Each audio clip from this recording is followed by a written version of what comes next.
Welcome to our lecture on remote continuous EEG. Zach Corrigan. I'm Director of Provider Engagement at the Children's Hospital of Philadelphia. I'll introduce our speaker and then we'll get started. Dr. Nicholas Abend is an Associate Professor of Neurology, Pediatrics, and Anesthesia and Critical Care at the University of Pennsylvania and Children's Hospital of Philadelphia, where he serves as the Medical Director of Clinical Neuropsychology, Director of Neurology Strategy and Inpatient Operations. He's also an associate scholar in the Center for Epidemiology and Biostatistics. His clinical practice focuses on seizure management and EEG interpretation in critically ill children and intractable epilepsy management. He served as chair of the Critical Care EEG Monitoring Research Consortium and a member of the American Clinical Neurophysiology Society's Council. And he's also a fellow of the American Epilepsy Society and American Clinical Neurophysiology Society. No further ado, I'll turn things over to Dr. Abend. Thank you. Good morning, everyone, and thanks for being here early today for this topic. I appreciate it. Today I'm going to talk about sort of the rationale and strategies for using ICU EEG monitoring in critically ill neonates and children. And I'll say at the outset, I won't try to go through every word on the slides I'm going to show, but I wanted to try to create a document with a lot of the useful literature in one place, which I'm happy to share. And you can just email me if you want me to send you back a copy for more of this information. I have some funding that relates to some of the research that's driven the data that I'm going to be talking about today. All of it is through the institution. So my learning objectives are to discuss the incidence of electrographic seizures in critically ill children and neonates, to analyze data regarding the impact of these seizures on outcome, and to discuss some issues related to current practice and guidelines related to EEG monitoring in critically ill children and neonates. So one of the main things that's happened, I think, over the last 5 to 10 years is there's this expansion of EEG monitoring utility. And in the past, it really used to only exist in the realm of epilepsy management, where we would have an epilepsy monitoring unit with EEG staffed by neurologists, and that was the main role. But over the last decade, we've really seen this expansion of EEG into much more widespread use, where we use it in intensive care units. And we're partnering with neonatologists and intensivists and surgeons and emergency medicine providers. And that's really sort of much of the nidus for the talk today, and interest in helping expand this to other institutions. One of the reasons I think there's such interest in this EEG expansion is that we have many patients in our ICUs who have altered mental status or they're encephalopathic, and we can't really tell what's going on inside their brain. It's a black box because of their illness, because they're sedated, they're paralyzed. So the intensivists and neonatologists at best can sort of examine the patient sometimes if they're not paralyzed, but really is having to hope that at the end of all of their great care, the patient will have a good neurobehavioral outcome and that their brain is doing okay. EEG offers an opportunity to look inside this black box. And these are all just 5-second snapshots of EEG taken on the same day from patients in our ICU. And they all look similar to the bedside caregivers. They're all encephalopathic. But this one you can see is basically normal. Even without really being an electroencephalographer, you can tell these look different. And the bottom one is much flatter, much more slow activity, sort of attenuated. This next one, you can see there's a difference between the two sides of the brain. This one has lots of epileptiform discharges. And these last two have seizures. Right? So just 5-second snapshots of EEG, but we can tell there are very different things going on in the brains of these patients who look similar clinically. So EEG can be done at bedside. It's non-invasive. It's a continuous monitor, and it's a functional as opposed to anatomic test. So we can use it for objective evidence of brain dysfunction. And we can tell whether brain dysfunction is getting better or worse by looking at changes over time. It allows us to prognosticate for some etiologies, especially hypoxic ischemic brain injury. But its most common use is probably to identify electrographic seizures and status epilepticus. And that's most of what I'm going to talk about today. So this was one of the early patients that made us interested in this at CHOP. This was a child who had a cardiac arrest. His MRI showed a little bit of hypoxic ischemic brain injury, but not really that bad. And days later, he still wasn't waking up. This was before we did widespread EEG monitoring in our ICUs. And you could see he's turning his head a little bit, and the nurses actually think that may be a good sign, because maybe he's starting to respond to their voice and that kind of thing. But what we see on his EEG is that he was having very frequent focal seizures. You can see the seizure evolves with this fast activity and then goes away. And when we treated his seizures, he woke up. He was able to leave the ICU. He wasn't entirely normal because he did have some mild hypoxic ischemic brain injury, but it was these seizures that he had been experiencing probably for days that were leading him to still be encephalopathic. And he was one of the first patients that made us really start exploring this and saying, how many of these patients are around us? We have lots of encephalopathic kids in our unit. Are lots of them having these seizures, or was this a rare occurrence? So what I'm going to talk about today sort of gets to some of those answers. And really the questions and answers are similar across the age spectrum that many of us deal with, from neonates to kids to adults. Across the age spectrum, what we're going to see is that seizures are common, often electrographic only, no clinical correlate, and associated with worse neurobehavioral outcomes. And across the whole age spectrum, people are trying to figure out, what are the best ways to identify and manage seizures? Should we be using conventional EEG? What's the role of quantitative EEG, like amplitude integrated EEG? How do we manage seizures? Does all of this effort to identify and manage seizures improve outcomes? And then how do we make all of this feasible for high-value implementation? Because EEG is really resource intense. All of this could be put together to create a neuroprotective strategy if two things are present. The first is that the seizures have to be leading to secondary brain injury that leads to worse neurobehavioral outcomes. And we have to have ways of intervening. So I'd say that's sort of the clinical research part of developing this as a neuroprotective strategy. Are seizures really hurting the brain? And how do we best manage them? The other part, though, is that we have to have widespread implementation that's feasible. If this is only possible at a very small number of large academic medical centers that happen to have an electroencephalographer interested in this area, then that's not really a useful neuroprotective strategy for the majority of patients. And we have to find ways of making this a high-value, feasible system to implement. So one way of trying to make it more feasible is by thinking about remote EEG monitoring. So in 2020, EEG is really digital.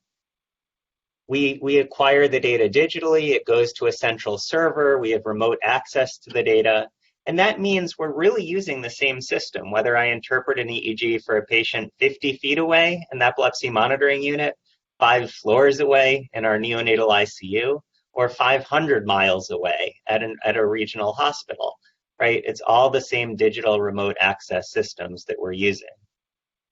So we sort of know how to do this. Gone are the days of paper EEG, where to do EEG monitoring in an ICU, we would need a big machine and a tech would be pouring ink and feeding paper, and someone would have to look at the paper. We can do all of this digitally now.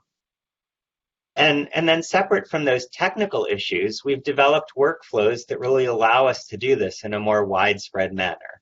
So we have EEG techs who are trained at screening the EEG, and they can do it 24/7. And you can see what our control room looks like there on the right, where techs can see the EEG and they're screening it in pretty close to real time. We have efficient ways, if they see something, for an electroencephalographer to confirm what they're seeing, and then communication strategies to get those data out to the bedside caregivers.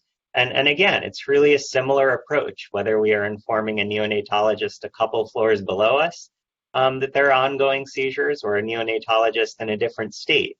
It's really sort of the same workflow that we're using. And much of this is easy to do at scale, right? It would be hard if we needed 24/7 EEG technologists to cover 1 or 2 patients. That's not going to be feasible. But when we start covering a lot of patients, that allows us to have 24/7 tech coverage. We can achieve the 4-to-1 ratios of techs to patients that are recommended in current coding strategies. And we can develop these efficient systems for physician interpretation and communication. And we've really been interested in this here because all of this aligns with our general quality improvement framework, right? Whether provided by the Institute of Medicine or our own institution's take on it.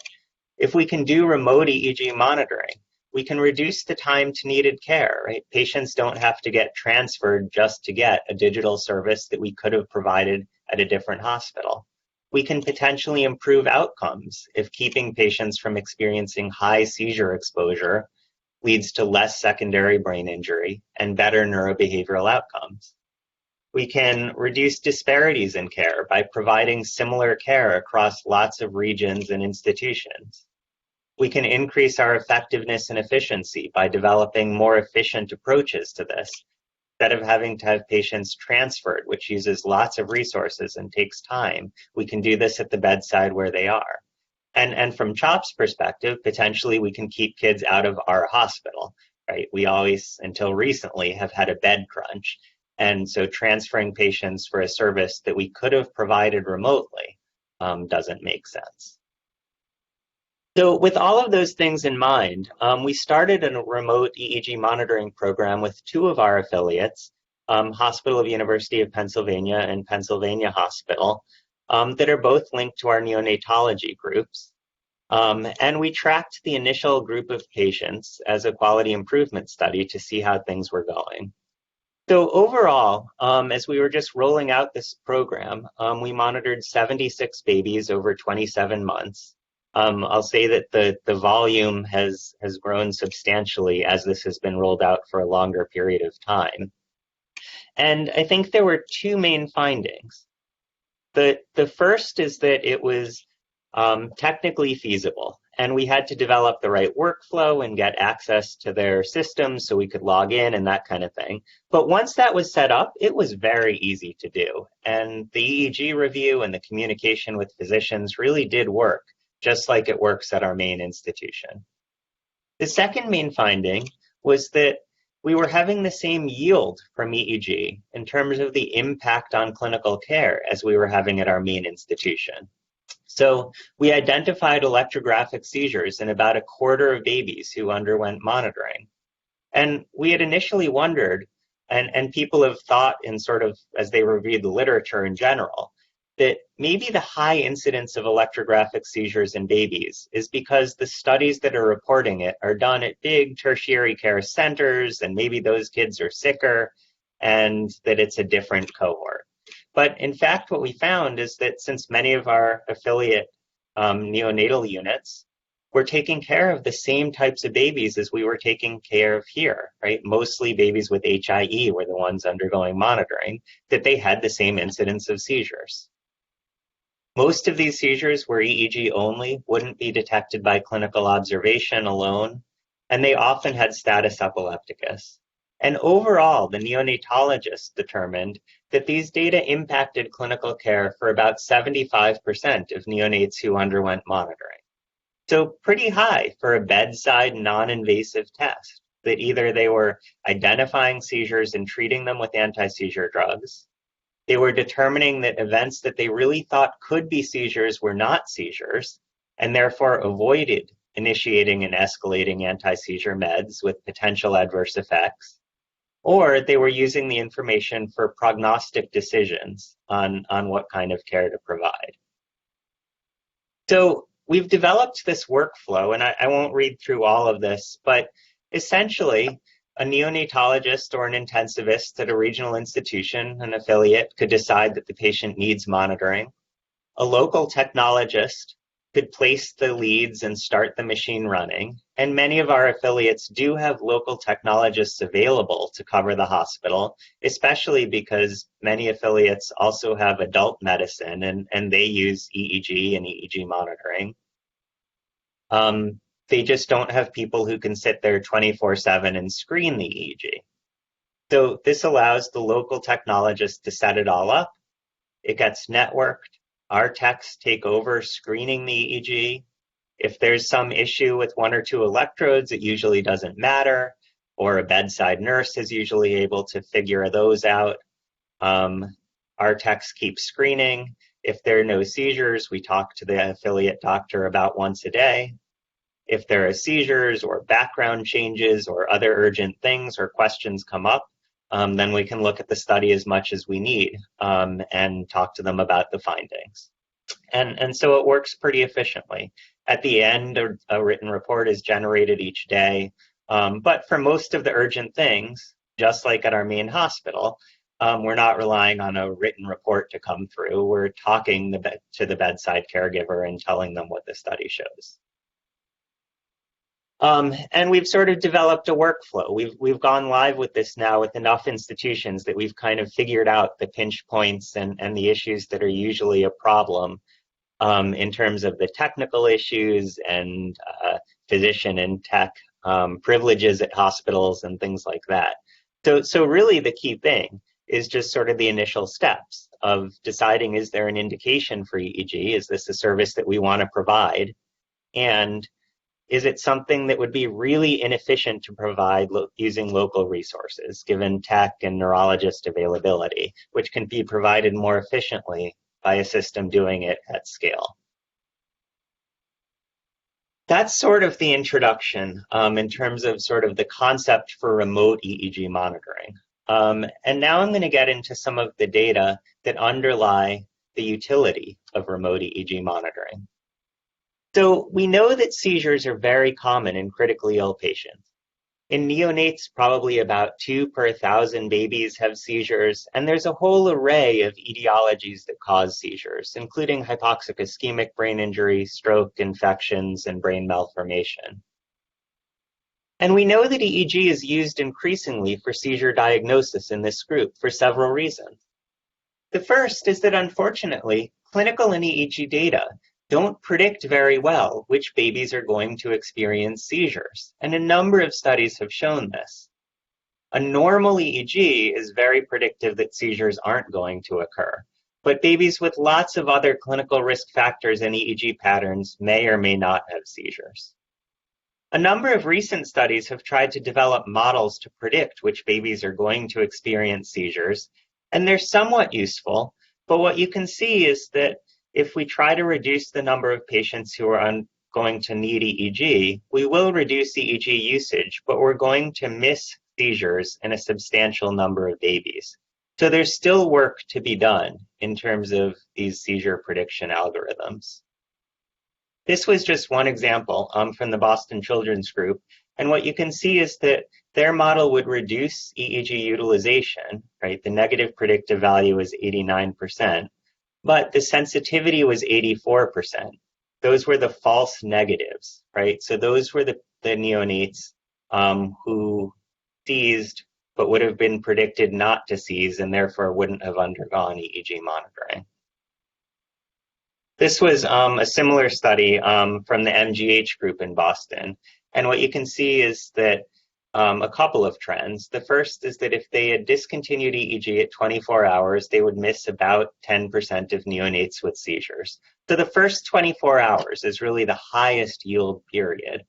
But you're going to miss some patients if you don't continue monitoring for longer. And what they found is that if they said, how long do we need to monitor till there would be only a 1% risk of missing a patient with seizures? If the 1% is made up, maybe it should have been 5 or 10. It sort of depends how many patients you're willing to miss. But the concept here was that for patients with different indications for EEG, you would have to monitor for different durations.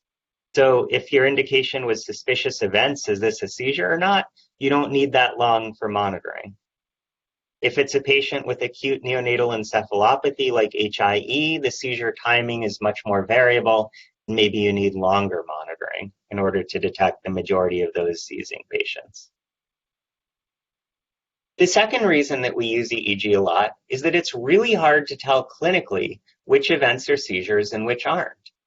So one study found that looking at videos of events compared to the gold standard of EEG, was it a seizure or not, skilled clinicians were only right about half the time in figuring out whether a movement was seizure or not. And maybe even more concerning, the kappa, the inter-rater agreement, was only 0.2. So we often disagree with each other about whether something is a seizure or not. And that leads us to both underdiagnosed seizures. In one study, clinicians only identified about 10% of 500 electrographic seizures in babies, but also overdiagnosed seizures. In one study, 78% of nearly 200 non-ictal events were considered seizures. So those babies got anti-seizure drugs in escalating doses with potential adverse effects, facing something that was never a seizure to start out with. And unfortunately, the clinically clear events, those sort of clonic and tonic movements that we can recognize more easily, are the less common types of seizures in babies. And the more subtle, clinically indistinct events that are hard to tell what they are, those ocular, oral, lingual, sort of subtle movements, those are the more common seizure types in babies. The third reason we use EEG a lot is that many seizures have no clinical correlate. So even if we were great at identifying clinical seizures, which we're not, most seizures don't have anything to identify. So this was one study, and you could see the majority of seizures are non-convulsive, the minority are convulsive. And in a similar study, the majority of time spent seizing is with EEG-only seizures. The minority of time is with clinically evident seizures. And this is particularly true after we give drugs like phenobarbital, where we see this uncoupling. The clinically evident seizures stop, but the EEG-only seizures persist in probably about half of babies treated with phenobarbital. And this has led to increasing use of EEG. This is the proposed International League Against Epilepsy diagnostic framework for neonatal seizures. And what you can see is what's moved up here to the second box is that critically ill babies or babies with events of suspicion for seizures should undergo EEG in order to have diagnosis. And then once you figure out that they are seizures for sure, then you go down further classification of type of seizure and how you treat it and things like that. A couple of studies have looked at epidemiology, and across sort of these three most common conditions, babies with HIE who have undergone cardiac surgery or undergone ECMO, about a third of babies have seizures. Of those who are seizing, about a third to a half have status epilepticus. And of those seizing, about a third to a half have the EEG-only seizures that we wouldn't identify by clinical observation alone. The timing has been studied the most in babies with HIE, and what you can see here is time goes on from left to right in these images. The black bars show when seizures are happening, and you can have onset near the beginning, onset later during hypothermia, onset during rewarming, really variable onset over the initial several days. How about on critically ill kids? Well, this is a summary of the studies that have been done looking at EEG monitoring in mostly pediatric ICU patients and across lots of etiologies, HIE, TBI, hemorrhage, stroke. You can see the incidence of seizures falls out at about 10 to 50%. So that's a pretty large range. And what do we do with that? Well, I'll pull that into a couple of trends. Here's the first. So this is those same studies, but now I've added the 95% confidence interval bars. And what you can see is that many of these studies were pretty small, which is why they have these really wide confidence intervals. But if we put together all of the studies, then about 3,000 patients have been reported in the literature, and the overall incidence of electrographic seizures is about 30%. And that's pretty similar to what the larger studies have shown on their own. This is those same studies divided by electrographic seizures in the black bar and electrographic status in the gray bar. And what you can see is for most of these studies, about half of seizing patients were experiencing electrographic status epilepticus, which means that overall, for all monitored patients, about 12% of patients who underwent monitoring have electrographic status epilepticus. Across all of these studies, there are a couple of trends in the PICU. The first is that clinically evident seizures occur in about a third of patients, but 2/3 of patients have EEG-only subclinical non-convulsive seizures. And we wondered here whether that was just because these patients were paralyzed, so we were covering up the clinical manifestations, or whether there was this true electromechanical uncoupling like has been described in neonates. And what we found is that most of our patients who had EEG-only seizures hadn't received any paralytics recently. So it wasn't just that we were covering up the manifestations with paralytics, it was that there was no manifestation clinically to see. And that meant that we couldn't trust that unparalyzed patients, that we would see the seizures in them, that those patients might still be experiencing EEG-only seizures, and we couldn't trust that we would see convulsions. Several studies have looked at different risk factors for seizures. Some of them include younger age, the presence of clinically evident seizures, and structural brain injury, as well as several electrographic risk factors. The question comes up, how do we apply these to an individual patient?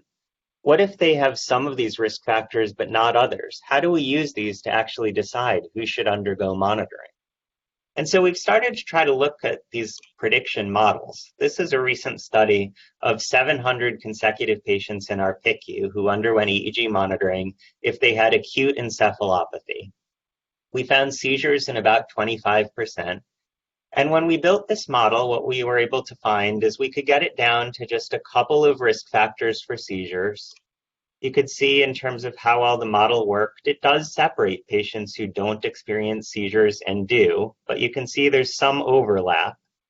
And overall, you can see that the area under the curve is about 0.8 for prediction. So works okay, but certainly not perfect. And you could set different cutoffs for how exact you want to be with the model and what level of patient would need to undergo monitoring.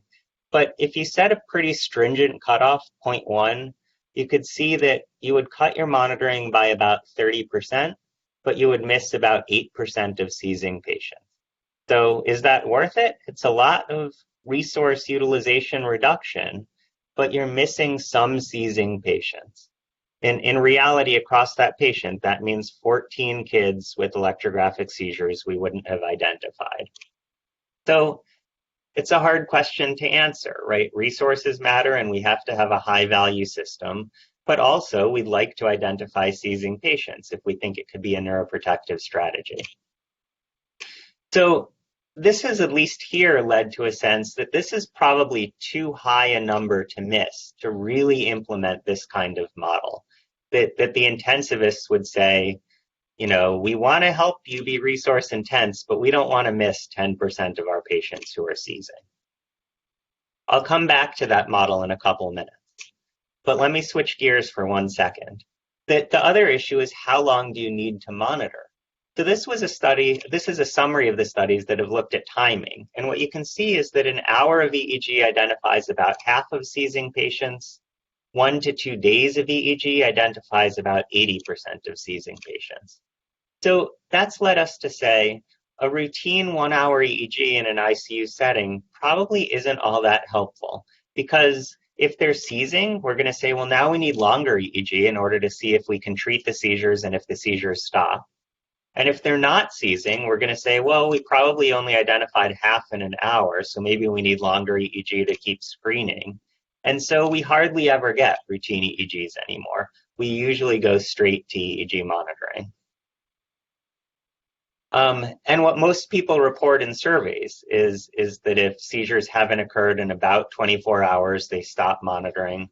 Although if various risk factors are present, like epileptiform discharges on the EEG, they'll continue monitoring for about 48 hours. So Bringing back that time data to some cost effectiveness simulations, we tried to say, how much does it actually cost to identify a seizing child? Not how much do we charge or how much does insurance pay, because all of those things are very complicated and kind of crazy in the United States. But we looked at how much do physicians make, how much do techs make, how much does EEG equipment cost in order to try to answer the true cost. And what we found is that if you were willing to pay $400 to identify a seizing child, then you'd do 1 hour of EEG. If you're willing to pay about $1,600 to identify a seizing child, then you'd do 24 hours of EEG. You'd have to be willing to pay $24,000 to identify a seizing child to do 48 hours of EEG. So why is there that huge bump? Well, because going from 24 to 48 hours only identifies a small number of extra patients who are seizing, but you have to continue monitoring for longer in all of those patients. So the resource utilization really jumps. And I think even if the costs here are different in different regions or a little bit off, that the concept here is that it's easy on paper to say, let's monitor everyone for 1 or 2 or 3 days. But the actual implications for resource utilization of, well, 1 versus 2 days, that's a big difference. Here's the next part of that cost effectiveness work. So you can see here, we looked at what's the cost based on the probability of seizures. And you could see for low or high risk patients, for 1 hour or 24 hours of EEG, the cost doesn't actually change all that much. But for 48 hours, there's this really big difference where for high-risk patients, maybe it's sort of reasonable, but as you get to lower and lower risk patients, the costs become enormous. So this has started us thinking that maybe the goal here isn't to identify which patients should undergo EEG. Maybe we can have a very wide screening approach where we screen for about 24 hours in lots of patients. And the trick is really figuring out who needs longer monitoring beyond that time period. So we've started trying to do that work. This was a recent study, and I won't go through sort of the details, but we used this survival analysis in multiple states in order to try to look at the timing of EEG that we would need in order to identify seizures. So you start your EEG monitoring, and then you can seize. You can start your EEG monitoring and then develop EEG risk factors for seizures, and then you can just stay with those risk factors, or you can eventually have seizures. So over time is going left to right. You can start not seizing and never seize. You can start seizing. You can develop EEG risk factors and then seize. And so that's sort of the concept of these different states that you can be in. And we can look at that for different groups. How about if we divide by different age, younger patients, older patients, prior seizures or no prior seizures? And you can see the images look slightly differently. And really what we can get down to at the end of this analysis is we can say, how long would we have to monitor in order to have less than a 5% risk of experiencing seizures? And what you can see here, we've done this for 5% risk. Maybe some people would say that's too high. What about a 2% risk of seizures? And you can see based on patients at different ages, whether they had clinical seizures prior to EEG monitoring or not, and whether they had EEG risk factors at the beginning of EEG, that some patients only need about 6 hours of EEG, and then they have a very low risk of seizures, while other patients need much longer monitoring before their risk for seizures drops to less than 5 or 2%. We did this study in about 700 patients, and what we found is that if we had applied this approach to our cohort, we would have needed a total of about 21,000 hours of EEG monitoring. Well, what if we had followed some of the guidelines that said everyone should get monitoring for 24 hours? Well, we would have a 26% increase in the amount of EEG monitoring we were doing. But what if we had followed the guidelines that said all of these kids should get 48 hours of EEG? Well, applying this model would actually lead to a 37% decrease in EEG monitoring. So it's sort of in line. This targeted approach where we get EEG to the patients who need it the most for the right duration leads to about the same amount and maybe even less EEG monitoring than if we apply this untargeted approach to the whole cohort. So maybe we can apply this overall system where we can reduce EEG monitoring for the right patients to allow this all to become a higher value neuroprotective strategy, right? Maybe eventually we can use clinical variables to guide who should undergo EEG. And maybe the initial screening EEG could even use a limited set of electrodes, not the full array on the head. And then the screening EEG, which might be 1 or 2 hours, could identify who needs to undergo EEG for longer. And then among those patients who undergo EEG for longer, we could have targeted EEG durations based on patient type. And then based on different seizure risks, we could look at the EEG at different review frequencies, right? So all of this would make it more and more efficient, more and more possible for widespread implementation. What's the impact of seizures on outcome? Because if we're doing all of this monitoring and caring about the incidence of seizures, it's because we presume that seizures are leading to worse outcomes in these patients. So this gets tricky because we know that brain injury severity affects outcome. We know that brain injury can lead to acute seizures. Seizures can lead to systemic dysfunction, which can worsen the underlying brain injury. If we treat the seizures with anti-seizure drugs, those have adverse effects that can lead to systemic dysfunction, right? Changes in blood pressure and things like that. If we keep using these drugs long-term, that can affect subsequent outcomes. And within this whole complicated situation, we're trying to figure out how do acute seizures modify the relationship between brain injury and outcome? Are they making this relationship worse? And of course, the answer probably isn't as simple as yes or no. It probably depends on the age of the patient and the type of brain injury and the severity of brain injury and the severity of seizures and how we treat the seizures. So this gets kind of difficult to tease out. A number of studies have shown that their basic science studies have shown that electrographic seizures, especially a high seizure burden, is associated with brain injury and cellular injury and things like that. And I'm not going to review all of the basic science in this talk, but I'm going to try to focus really just on human data and give you a sense of what's out there. So this was an early study of babies with HIE, some of whom were seizing. And what they found is that during seizures, and especially with more severe seizures, there were abnormalities in the lactate to choline ratios that suggested brain metabolism changes and brain dysfunction. And they found that the severity of seizures was independently associated with brain injury. So maybe some metabolic evidence that seizures are leading to metabolic changes in the brain that could be injuring those cells and then leading to worse outcome. This was another study in neonates where they found that there were these changes in energy metabolism during seizures that suggested more problems for the cells in terms of energy utilization, and that when they treated the seizures in these babies, that got better. A number of studies have looked at long-term outcomes. This was one of the early ones. And what has been consistently reported is that neonatal seizures are associated with worse outcomes, more intellectual disability, more cerebral palsy, higher risk of epilepsy. But it's always been uncertain, is this cause or effect? Are the seizures leading to these worse outcomes, at least partially? Or are the seizures just a biomarker of worse brain injury? The brain injury is worse, so the patient seized and they had worse outcomes. And it's been tricky in the literature. But a number of recent studies, and these are the ones I'm going to focus on, in neonates and kids, have used adjusted analyses where they try to get at how bad is the brain injury, how bad is the critical illness. And even after we adjust for those things, are seizures associated with worse outcomes?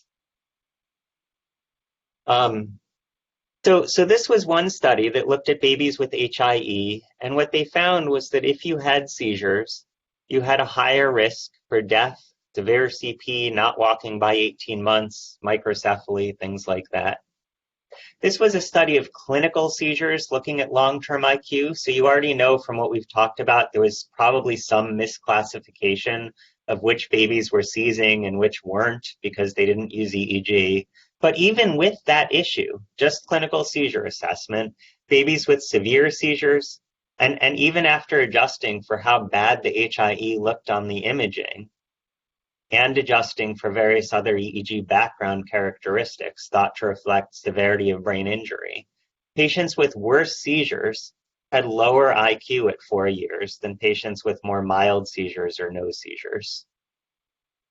Another study, 85 babies with HIE who underwent amplitude integrated EEG. You could see that those with more seizures had worse looking MRI scans, and even after adjusting for various things, worse seizure burden was associated with an increased risk for worse looking MRI scans. Across the age spectrum, one of the only studies to actually randomize patients based on EEG monitoring is shown here. So very small, 33 babies with HIE, all of them underwent amplitude integrated EEG, and they were randomized. So either the doctors were blind to the AEG and they had to just do clinical management, or the doctors could see the AEG data. And what you can see is that when the doctors had access to the AEG data, the babies experienced less seizure exposure, right? The doctors could see some of the seizures on AEG and targeted them for treatment, so the babies experienced less seizures. Small study, but across the age spectrum, one of the only examples in which EEG monitoring actually did lead to lower seizure exposure. Makes sense, but it's been hard to show because it's hard to do this kind of study where we would randomize patients now to have doctors use or not use the EEG data. Because it was so small, they lumped everyone together to look at their outcomes. But what you can see is that when they didn't have AEG data, the patients experienced more seizures, and outcomes by MRI score tended to be worse. When they had AEG data, the seizure burden was lower in all of those patients, and the MRI score tended to be better. Another similar study, 69 babies, a bunch were excluded for various reasons. They underwent a combination of conventional and amplitude EEG, and then looked at the comparison. Babies who had EEG performed experienced much lower seizure burden, 449 seconds versus 2,000 seconds. Time to treatment was faster. And when they looked at MRI outcomes and Bailey score outcomes, patients with less seizure had better outcomes. So maybe some evidence that EEG monitoring reduces seizure exposure, and lower seizure exposure seems to be associated with better outcomes. This was another study, 47 babies with HIE, 62% had seizures. And what you can see is even after their adjusted analysis for HIE grade, patients with worse seizure burdens had worse outcomes. This was a study from CHOP, sort of similar, conventional EEG now, so sort of the gold standard for classifying seizure exposure. And what we found is that patients with low seizure exposure didn't seem to have worse outcomes, but patients with high seizure exposure had worse motor delay, language delay, and worse looking MRI scans. So hard to know exactly where that cutoff should be between low or high, but it does sort of make sense that maybe a couple brief seizures don't really matter for long-term outcome, but a lot of seizure does matter for long-term outcome. In babies with congenital heart disease, this has been one of the groups studied the most, and from both the Philadelphia and Boston groups, postoperative seizures are one of the variables most associated with long-term neurobehavioral outcomes in those kids. How about on critically ill kids?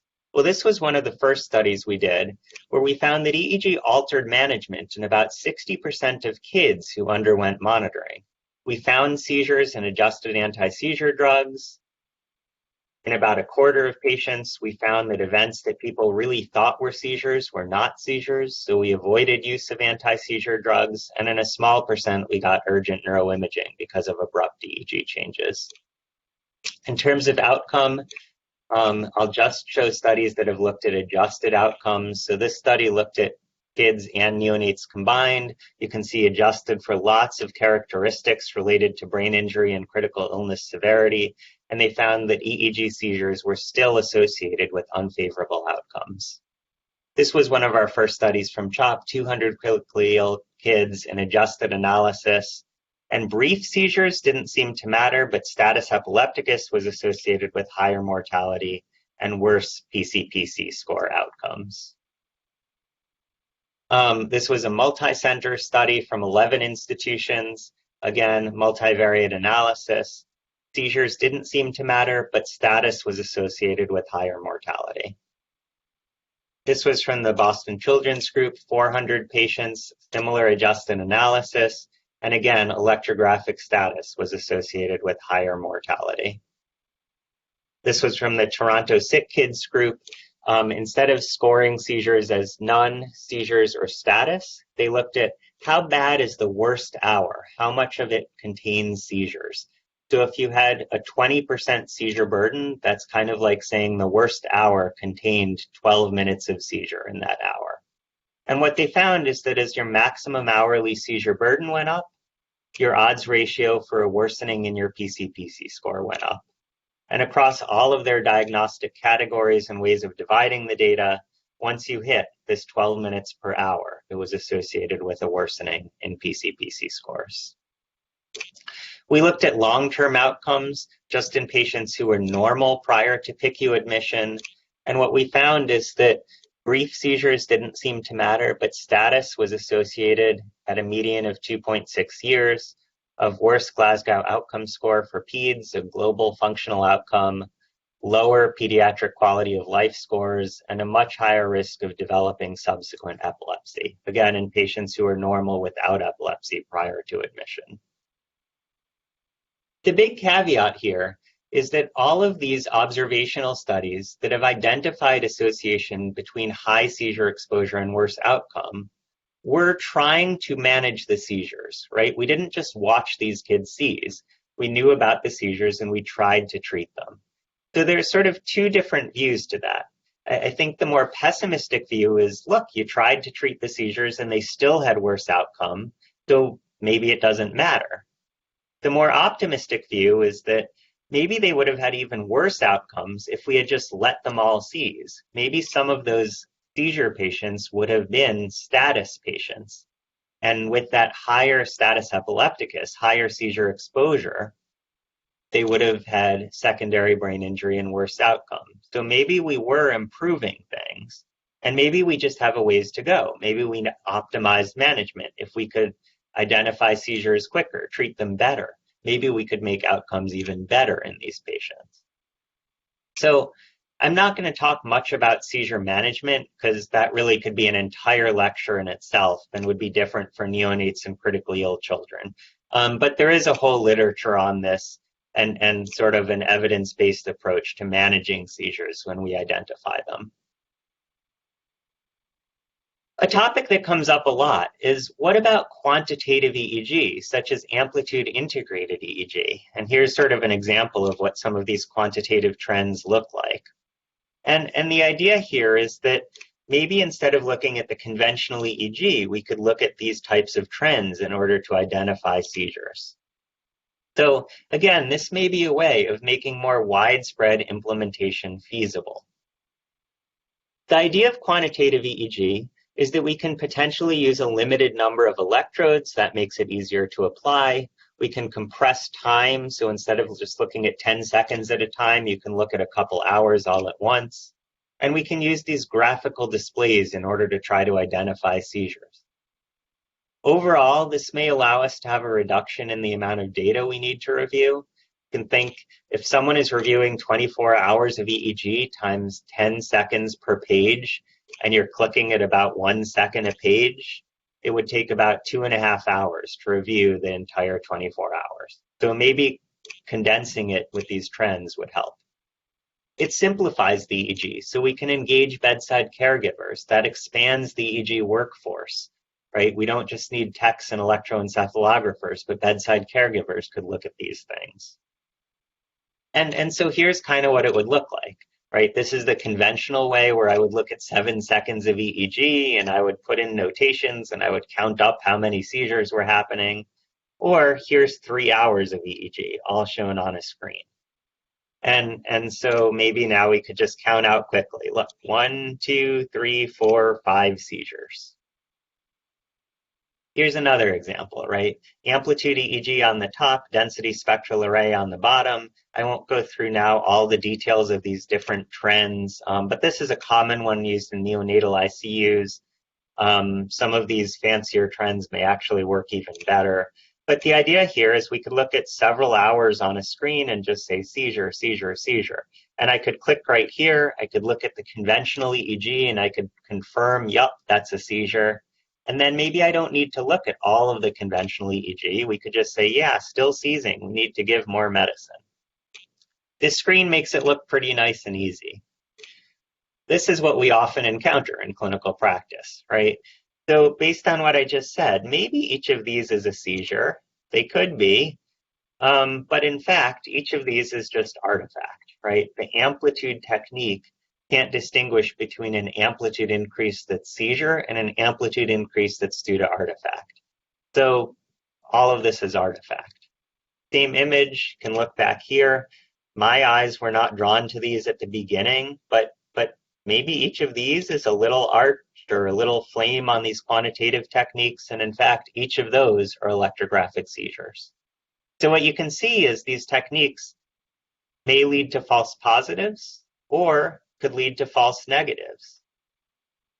And a number of studies have looked at this. I'll only go through a couple, but this was one of the really detailed ones where they had conventional EEG, they converted it to amplitude EEG, they had neonatologists look at the amplitude EEG and they said, how well does this work?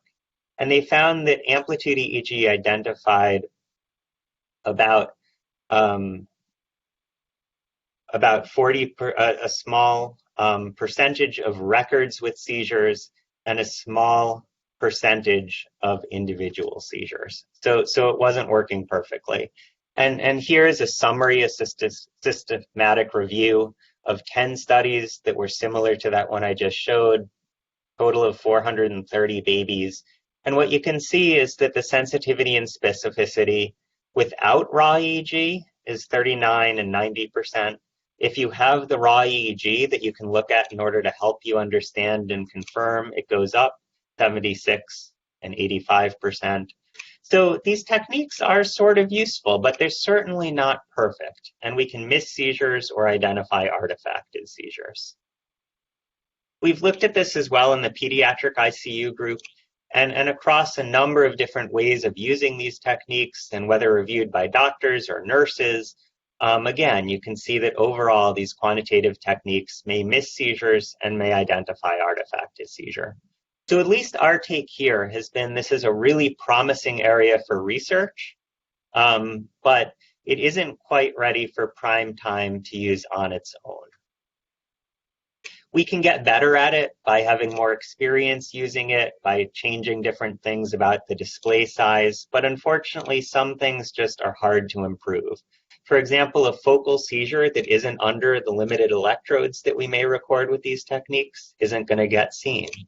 And a brief seizure won't get seen, right? When you start compressing time, eventually a brief seizure doesn't last long enough to create a nice arch that we can see. Those have to be pretty long seizures.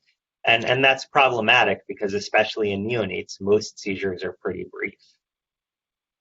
So sometimes this sort of devolves between neurology and neonatology or critical care medicine. Is it good or not? I think it's hard to say, is it good? It's a useful technique, but I think the future is sort of hybrid strategies. How can we best combine quantitative EEG at bedside with conventional EEG? And by combining them, we may be able to develop a technique that uses the best aspects of quantitative EEG, right? People at bedside looking at it in real time, with neurology confirmation, where we can look at portions of the conventional EEG to make sure we're not missing lots of seizures. And before a bedside caregiver treats based on the quantitative EEG, we could look and confirm that it really is a seizure, right? So that's really targeted EEG review. that could improve the value of this approach. I'll end with just a couple comments on clinical practice. There are a number of guidelines that have come out and consensus statements related to EEG in neonates and pediatrics. Just to go through a couple of these, in surveys among neonatal units, seizure diagnosis now often relies on some combination of amplitude and conventional EEG. Neonatologists seem to recognize that there are these limitations with amplitude EEG, and only about a quarter report being confident in their interpretation, I think, since they recognize these limitations. And more units in the United States have access to these monitoring techniques. A number of studies have looked at the impact of monitoring implementation in neonates. I'll tell you that the main themes that come out have been, first, that you do identify a lot of electrographic seizures. But what's been really interesting in these studies is that, in fact, phenobarb use overall seems to decrease when you have EEG monitoring. And it's probably that in some patients you find seizures and treat, but in many patients you stop treating non-seizure events with more and more phenobarbital that was never needed. So the overall phenobarb exposure and use in the unit decreases.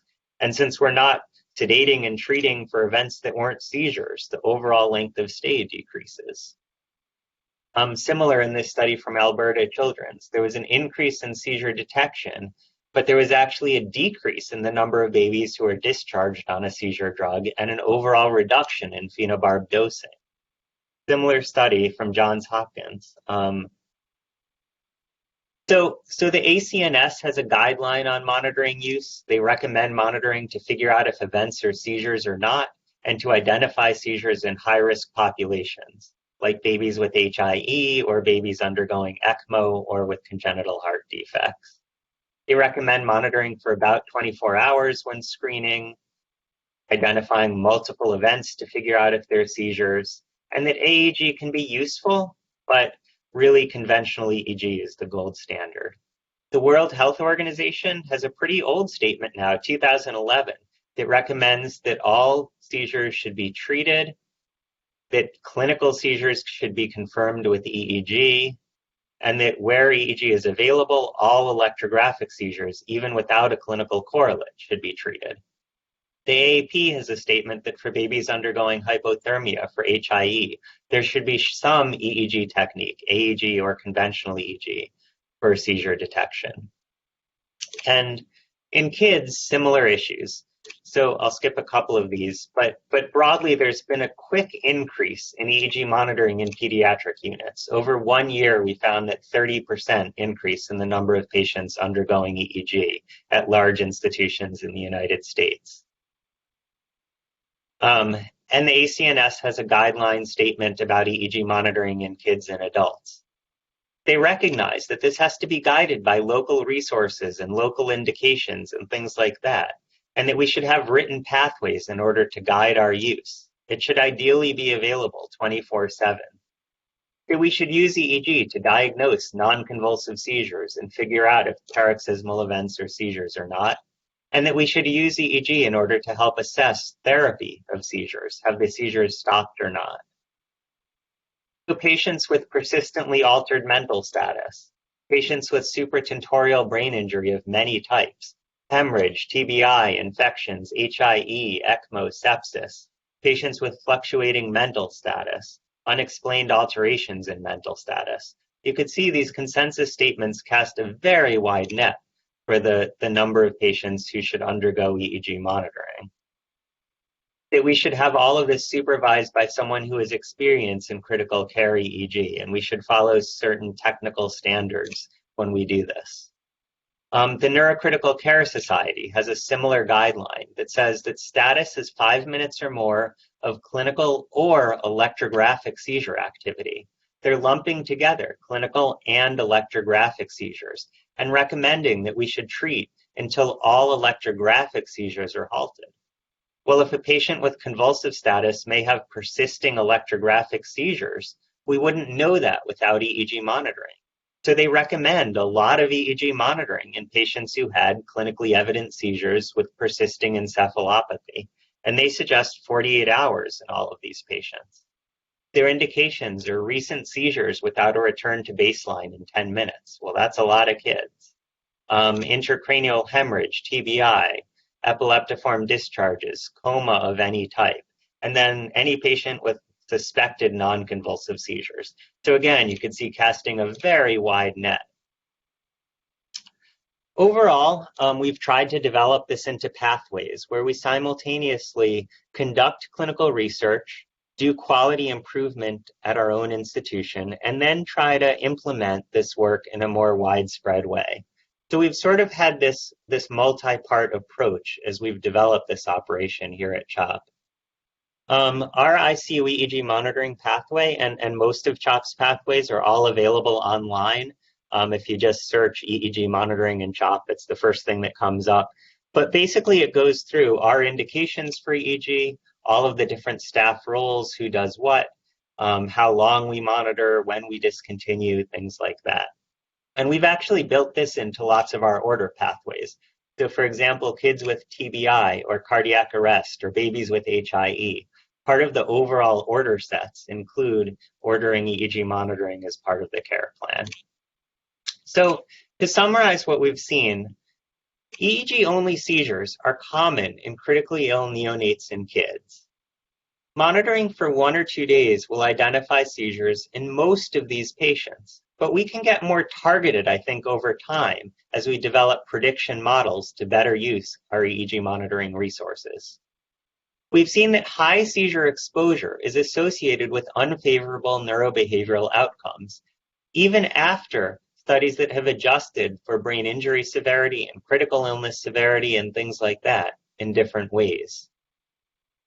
Guidelines and consensus statements recommend widespread use of EEG monitoring in order to try to detect these seizures.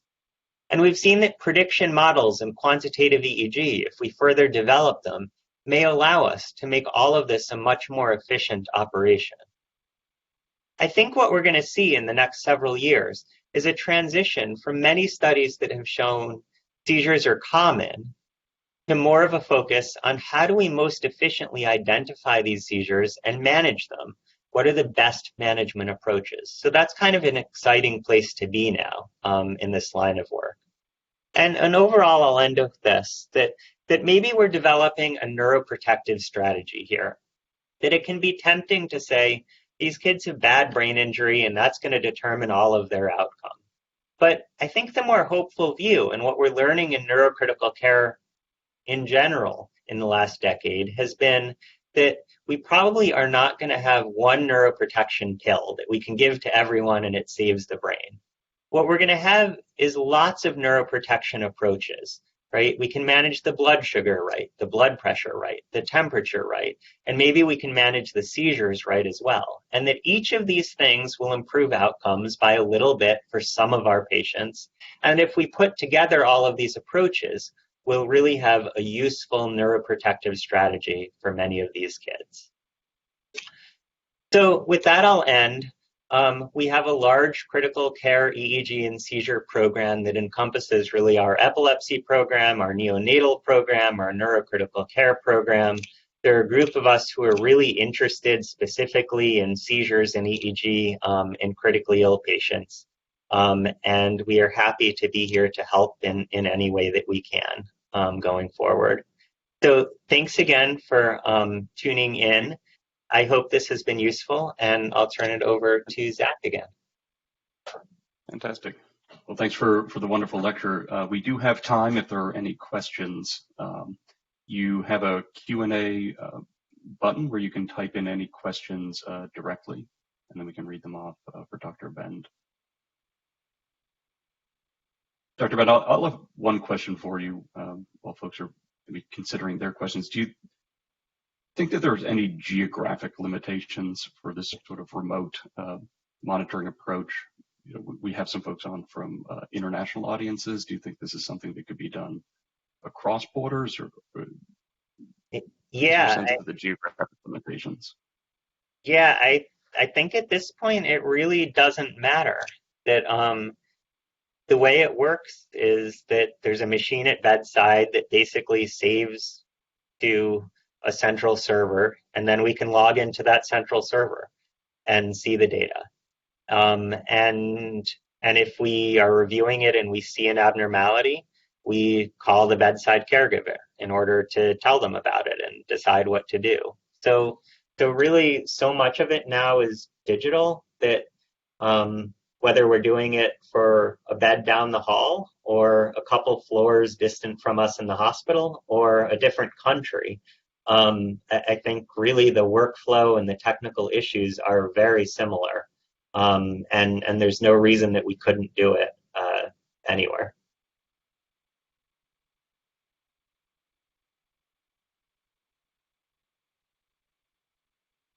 And I think our experience here as we've expanded to regional affiliates has been that the utility there is just the same as what we had at our main institution. So same incidence of electrographic seizures, same incidence of EEG data being useful to the bedside clinicians to guide management. And so over time, since it's rolled out at a couple of our affiliates, the volume has actually grown substantially over time because it's worked well and been clinically useful.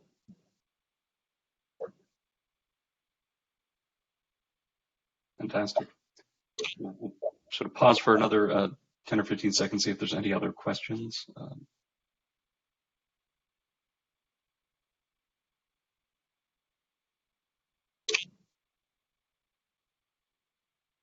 Okay. Does not look like there is. This was approved for Category 1 PRA. Wait, hold on, there's a question here. The question is, how does a level 3 NICU establish remote EEG monitoring with your team? So just reach out to any of us. You can just email me and to begin the discussions and planning. I can tell you how we've done it at other places. At each place, there's a little bit of fine tuning to make sure it works for that culture and things in that location. But really just reach out to me, reach out to Zach, and we can link to the right people. And we've done it now enough that we have a pretty good sense for the workflows. We have a pretty good sense for the pinch areas in terms of how to set up the physician privileges and what IS access we're going to need and stuff like that. We've learned from our mistakes at the beginning of this and have a pretty efficient system now. So just contact any of us, and we would love to set up one-on-one meetings and help figure out the next steps. My email for any interest in the slides or further discussion is abend, ABEND, @chop.edu.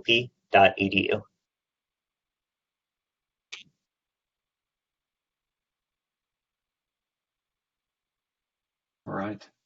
For those that do want to claim CME credit, at the beginning there was a link that was shared where you can go within the next 48 hours to complete your survey to get your credit. We'll also email that out to all of the attendees who may want to receive CME credit. Otherwise, thank you everyone for your time, and we will end the lecture. Thanks.